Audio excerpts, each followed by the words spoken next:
Bonjour Patrick. Bonjour Jean. Tu es le gouverneur du district 1790 pour l'année 2020-2021. Tu es né en 1953, marié à une charmante épouse Monique, avec qui tu as une fille Aurore, née en 1996, et qui poursuit aujourd'hui un master en droit des assurances à New York.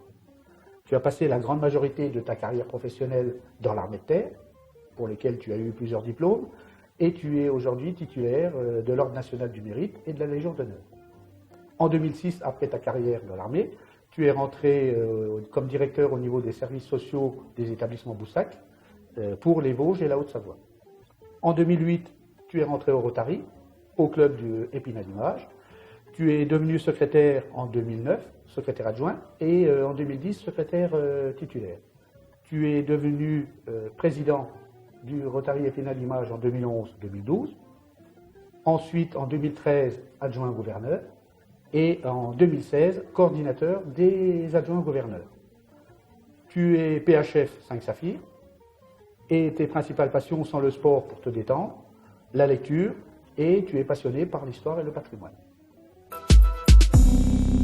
Patrick, peux-tu nous dire en quelques mots qui est le nouveau président du Rotary International pour cette année 2020-2021? Le nouveau président du Rotary International pour 2020-2021 est Holger Knack. C'est un Allemand. Il habite le land du Schleswig-Holstein, dans une ville qui se trouve à 50 km à l'est de Hambourg et une cinquantaine de kilomètres au sud de Lübeck. Il est rotarien depuis 1992 et il a été bien évidemment gouverneur. Très investi avec son épouse Suzanne dans l'action jeunesse, ils ont accueilli 11 students en échange long et plus de 30 stagiaires.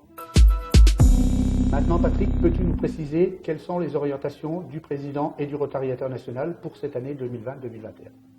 Alors, le Rotary ouvre des opportunités. C'est le thème de l'année choisi par Holger Knack pour apporter un changement durable dans le monde. Pour cela, il demande de travailler à la création de nouveaux clubs, clubs satellites, des Rotaracts, afin d'augmenter notre portée. Chaque club devra organiser une réunion annuelle pour se projeter sur 5 ans et se poser la question à quoi ressemblait notre club sur ces prochaines années. Quelles mesures prendre? Quelles valeurs apporter à nos membres? Il faut sélectionner les nouveaux membres avec soin, s'assurer qu'ils correspondent bien à notre club, les impliquer et les accompagner. Enfin, il faut poursuivre l'effort d'éradication de la polio en augmentant notre action et en proposant une action le jour de la journée mondiale contre la polio. Et maintenant, Patrick, par rapport à ces orientations internationales, quelles en sont les implications pour le district et pour nos clubs? Alors, les implications pour le district et pour nos clubs, c'est monter une action phare pour la polio. C'est l'action phare du Rotary International.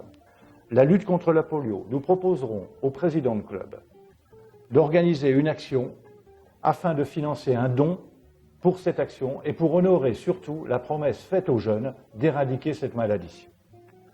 Le principal objectif à notre rentrée et cette sortie de crise est de faire revenir nos amis rotariens dans les clubs et d'innover pour recruter et pour créer de nouveaux clubs.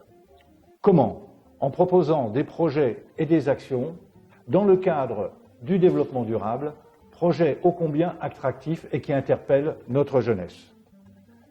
L'année 2020-2021, au niveau des échanges de jeunes, sera malheureusement une année blanche. Mais nous pourrons développer les programmes NGSE, New Generation Service Exchange, en offrant des stages à nos jeunes professionnels. Enfin, nous souhaitons que le district et les clubs s'investissent dans la lutte contre le cancer, dans le cadre de l'action Un jeton contre le cancer.